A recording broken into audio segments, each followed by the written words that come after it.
This picture right here and this picture were taken on the exact same day. I think it's hilarious that People magazine chose this photo for them. There had to have been one better. And if not, my God. The British media and the royal family hated how popular these two were and put all of their cards with these two. They could not stand that these two got more press than them, so they sent out these two to get press. They also would have you believe that these two have special magical blood and that Prince Harry is just some guy. These two were worried about the skin color of these two's children. The British media would claim that these two did every single thing wrong, including bringing attention and bringing excitement and bringing a royal feel to the royal family. So instead, we're gonna have to look at these two for the rest of their lives.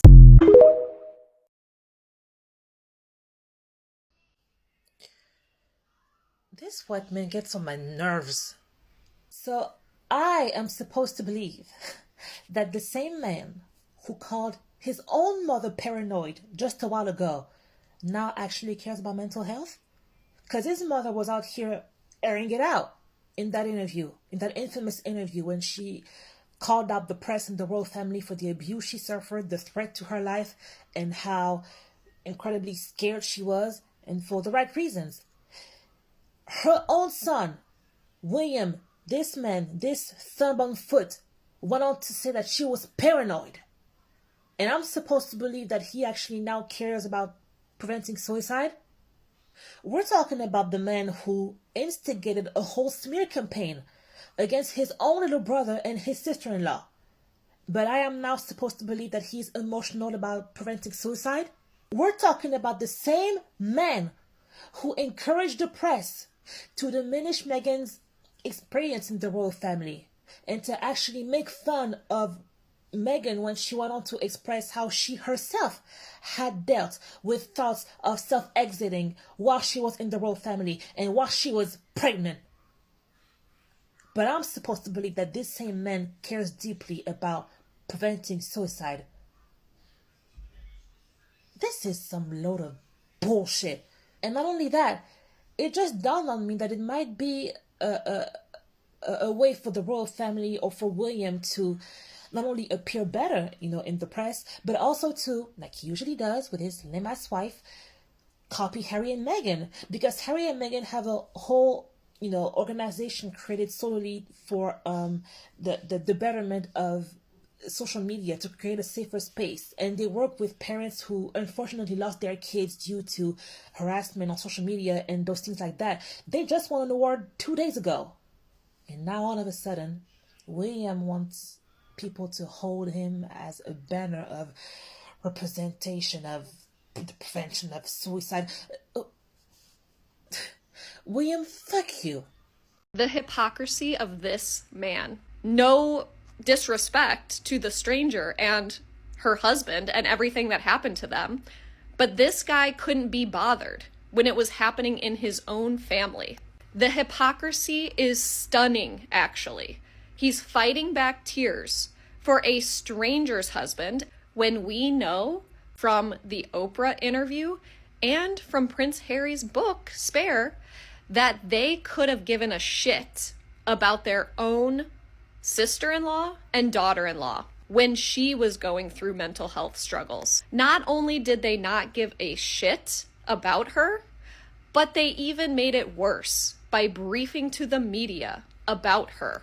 He doesn't even deserve to talk about World Mental Health Day when he is enraged half the time and when he is briefing about his brother being a non-person and someone that he doesn't think about. He needs to go to therapy before he can celebrate World Mental Health Day. Stephen A. Smith made the mistake of criticizing Serena Williams' marriage to Alexis Ohanian. And Alexis handled it perfectly. It started when Serena made a cameo appearance at the Super Bowl halftime show and did a quick crip walk during Kendrick Lamar's set. Stephen A. Smith used that moment to say Serena was trolling her ex, and that if she wanted to do that, she should go back to him. If I'm married and my wife is going to join trolling her ex, go back to his ass. Because clearly you don't belong with me. What you worried about him for and you with me? I gotta get that lick back. Bye. It was a weird, unnecessary jab that had nothing to do with the performance. Fast forward to this week. Alexis Ohanian appeared on First Take and confronted Stephen A. Smith directly. He said, Stephen A. Smith, I think you had some marriage advice for me. Is that right? Or... Well, you know what? Listen, I did it. People, headlines are headlines. We can get into that another time, but I was hoping you were going to be here. I am not qualified. Married? Right. Oh no, not me. Well, I ain't qualified, my brother. I'm not qualified. I was going to ask you because you hadn't been married before, right? I am married. No, she hasn't. No. Okay. Yeah, because I give advice to plenty of founders who want to build billion-dollar companies, and the reason I do that is because I build billion-dollar companies. Yeah. So I generally try to stay in my lane as advice Then department. we'll talk marriage advice later. I'm going 13 years strong. We got you. Well, that was a mic drop moment. Alexis didn't raise his voice, didn't get defensive. He just reminded Stephen A. Smith that if you've never been married, maybe sit the conversation out. It was calm, classy, and direct. And what makes this moment even better is how it highlighted the difference between criticism and intrusion. Stephen A. Smith turned a lighthearted Super Bowl moment into unsolicited relationship commentary, while Alexis stayed focused on respect and boundaries. At the end of the day, that's what real partnership looks like. Protecting your spouse without turning it into a spectacle. Alexis Ohanian defended his wife with grace, and he did it without breaking a sweat. Stephen, with the collection alone, but I think you also won what they call the celebrity guest sweepstakes, the Duchess of Sussex there, in 2 custom looks, one white, one black. How did that happen? Pier Paolo Piccioli's interview with The Cut revealed something quite powerful. Meghan, the Duchess of Sussex, didn't just attend his Balenciaga debut. She became part of its story. According to Piccioli, her presence wasn't planned, wasn't publicized, and wasn't orchestrated for attention. She simply showed up, and in doing so, changed the entire tone of the moment. What makes it even more remarkable is that this is Meghan's first ever fashion show. After years of being one of the most talked about women in fashion, she had never sat front row at any runway. Not Dior, not Givenchy, not Valentino. So when she finally decided to appear at one, it was for Piccioli. That alone speaks volumes about the mutual respect between the two of them. Piccioli said Meghan reached out to him years ago. They've kept in touch ever since. And he didn't tell anyone she was coming because he wanted it to be a surprise. That alone says a lot. She was there as a friend, as a supporter, as a woman deeply respected by one of fashion's most humanistic designers. And that's what made it special. No leaks, no PR spin, no insider gossip. Just authenticity. Meghan showed up quietly, elegantly, and the world noticed anyway. That's what you call global influence. Piccioli even reflected on how people feel protective over her, how the public holds affection for Meghan after everything she's endured. He said, quote, "Whether it's true or not, that somehow maybe things didn't end so well when you left your last job," end quote. That's empathy.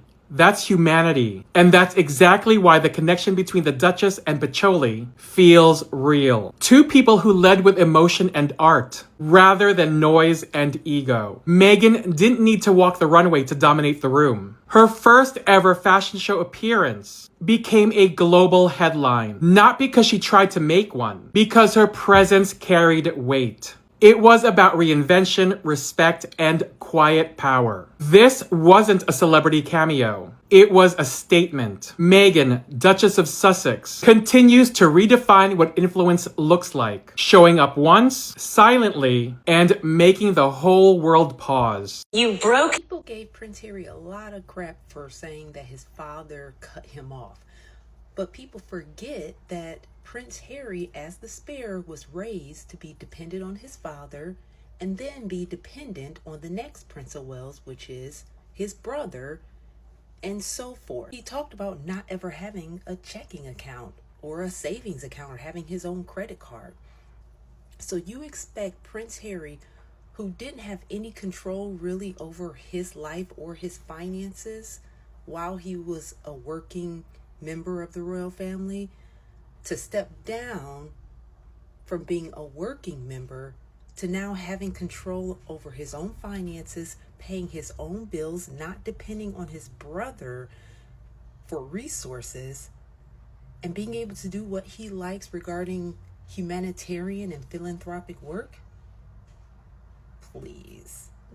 Once you've been financially independent and had the smell and taste of just being independent financially, but also having the autonomy to do what you like, you're not going back to that cage of having someone else who doesn't have your best interests at heart have control over every aspect of your life.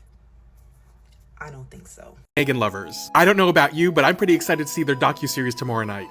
If you follow me, you know I've loved Meghan long before she was the Duchess. And long before she married Harry. And I've always loved Harry. And because this is my page, I won't tolerate any Harry and Meghan slander. So you've been warned, I love the block button.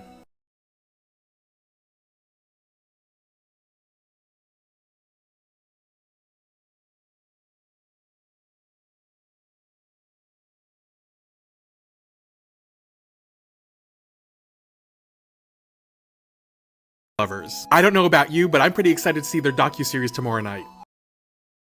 This is only for Harry and Meghan lovers. I don't know about you, but I'm pretty excited to see their docuseries tomorrow night. If you follow me, you know I've loved Meghan long before she was the Duchess. And long before she married Harry. And I've always loved Harry. And because this is my page, I won't tolerate any Harry and Meghan slander. So you've been warned, I love the block button. This is only for Harry.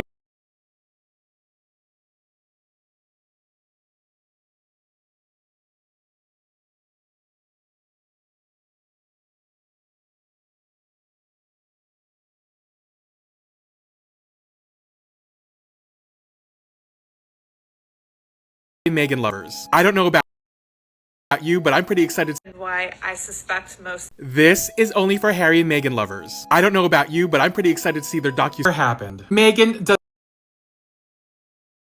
doesn't watch anybody's story.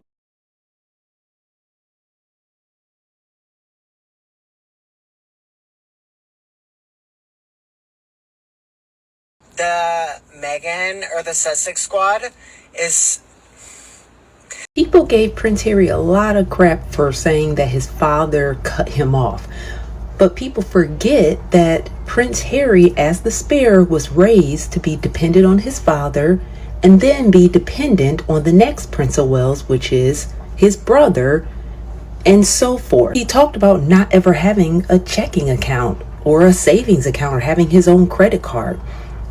So you expect Prince Harry, who didn't have any control really over his life or his finances while he was a working member of the royal family, to step down from being a working member to now having control over his own finances, paying his own bills, not depending on his... What do you think? The hypocrisy of this man. No disrespect to the stranger, and Mangwalwa pagile bufelo ntataruna kalema lenyatso mesia ka gorapela o mangwalwa pagile bufelo ntataruna kalema lenyatso mesia ka gorapela o riutlile ka Yesaya rawutlwa ka Timothy rawutlwa ka Mateo ntataruna o riutlile ka Yesaya rawutlwa ka Timothy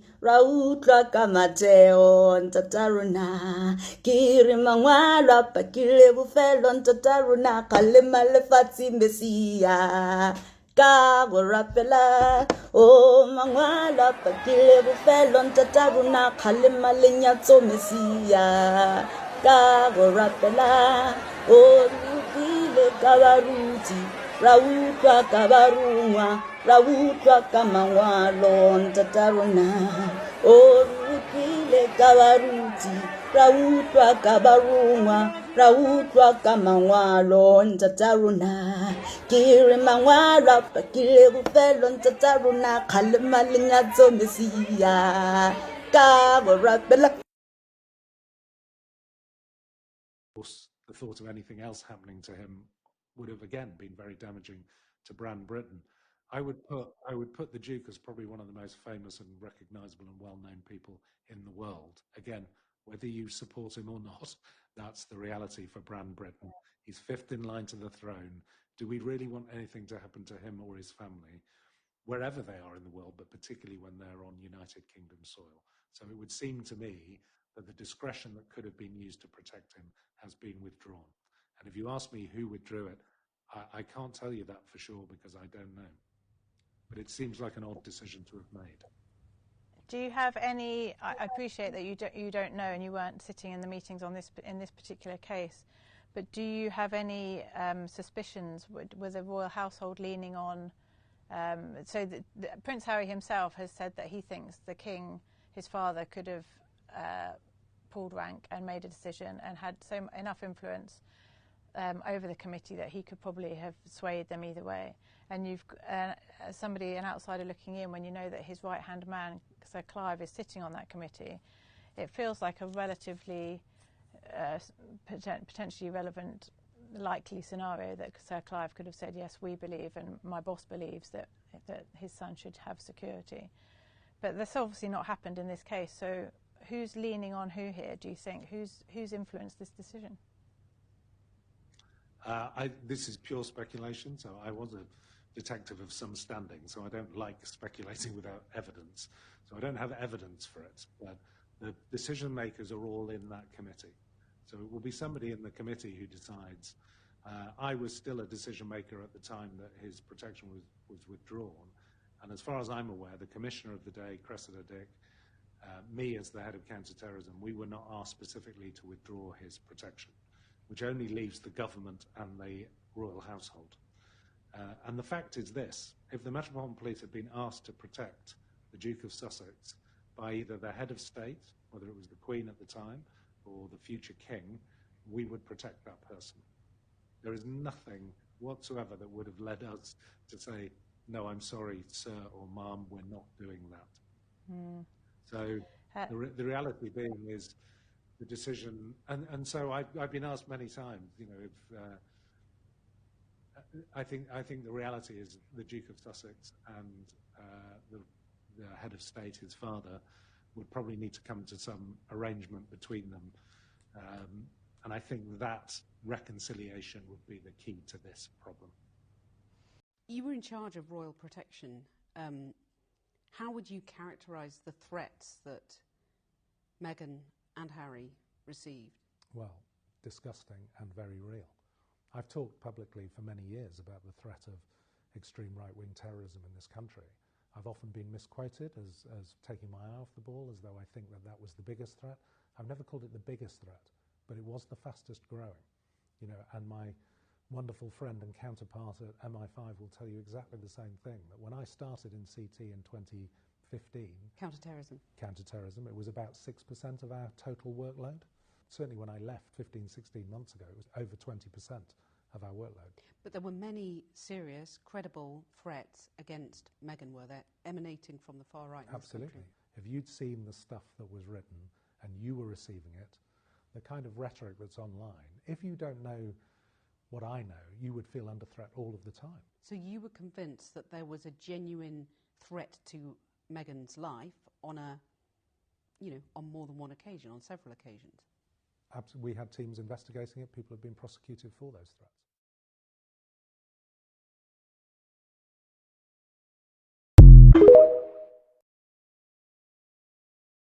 You mean this one?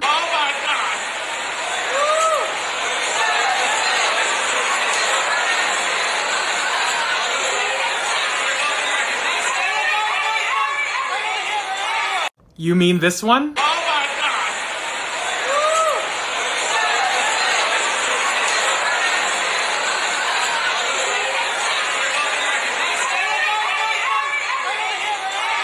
You mean this one?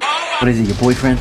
You mean this one? Meghan, Duchess of Sussex, is joining Vice President Kamala Harris, Selena Gomez, Brené Brown, and other powerhouse women at the Fortune Most Powerful Women Summit this October in Washington, D.C. She'll sit down with Fortune's editor-in-chief to discuss what it means to build a brand with purpose, to navigate entrepreneurship in the public eye, and to create something that lasts. This is a major moment because it shows Meghan isn't just attending events. She's shaping conversations, sharing a stage with leaders like Vice President Kamala Harris, and cultural forces like Selena Gomez. Places her right where she belongs, at the intersection of power, influence, and impact. After Paris Fashion Week and her recent philanthropic recognition in New York, this summit is just another reminder that Meghan Sussex is defining her own era in her own terms. She's not seeking validation from the establishment. She's building her own. And to be clear, this isn't just about as ever or business. It's about legacy. It's about showing what modern leadership looks like when grace meets grit, when visibility meets purpose, when a woman decides her voice will never again be filtered through someone else's lens. Meghan's inclusion at the Fortune Summit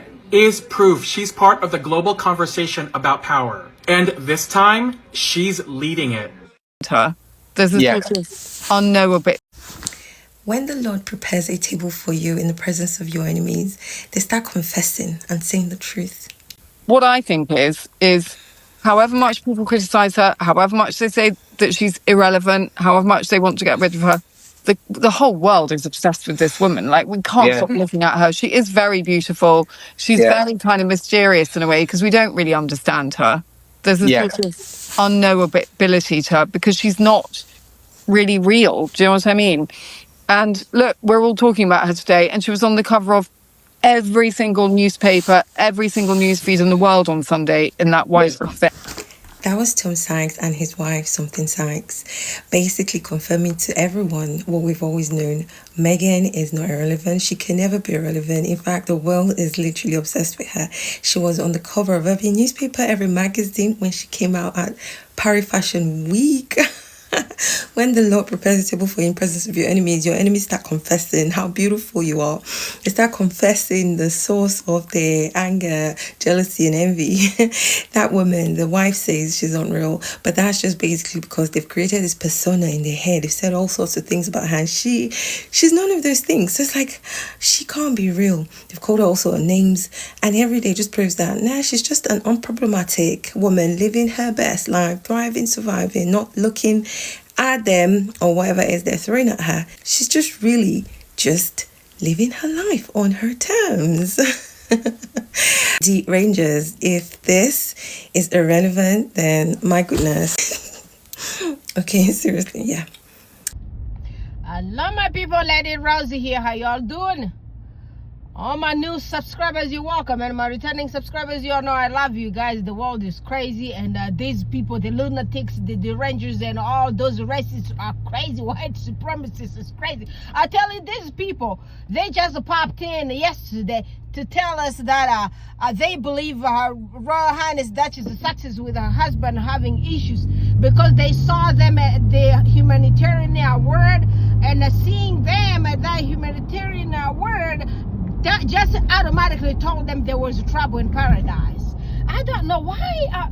Damn, but you know one thing we say out here, when every misery likes company. This actually tells you what those people actually stand for. The people who are writing about those, the people who are talking about those kind of stuff, those people are super miserable. Can you imagine somebody like a P.S. Morgan, who can well be father to Meghan Sussex, is obsessed with her. He cannot even focus on his wife that he got married to. But he is obsessed with somebody else's wife. Somebody that has nothing to do with him. Half his age. What's about P.S. Morgan's age? Well, it doesn't matter. He be same age as Thomas Markle. That boy was around there since we were like all this Princess Diana stuff were happening. And Meghan and myself, we're millennials. And you're telling us that Meghan can't be this guy's daughter? No. She can well be that dude's daughter. It's just the dude chose stupidity. And all of the rest of them, because guess what? They are so unhappy in their marriages. This guy's been married to this ugly woman for so long. You know? He's been married to her for so long. But he cannot, for some reason, just leave Her Royal Highness Duchess of Sussex alone. He can't. Because I told you, all of them, every single one of them people is miserable. They all are. And their body language specialists have nothing to learn about Mambos who is looking super depressed and super sick. They can't focus on that. Or are they just acting ignorant? I'm telling you, a little kid coming out of high school with no psychology degree can tell you that Mambos ain't got no good life right there. And everybody's gonna tell you she is so miserable that anybody can put their fingers on her and tell you what's happening to her. But these people, for some reason, they're just acting ignorant. Deux poids, deux mesures. That's what I do tell you, the double standard. That's what you say it in French. Deux poids, deux mesures. Voila. These people, I don't know what to do with them. But guys,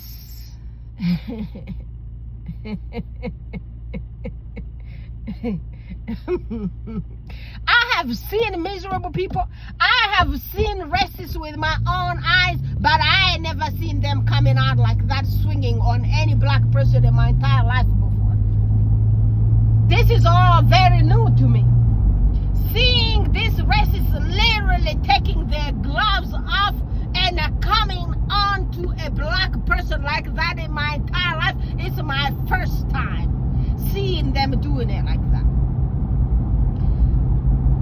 I have seen them being racist to Princess Diana's fiance by association, but I had never seen them coming onto somebody like this with open eyes, open racist heart to come out here and just expose their dirty souls that they were born with from the inbred blood. These people are despicable.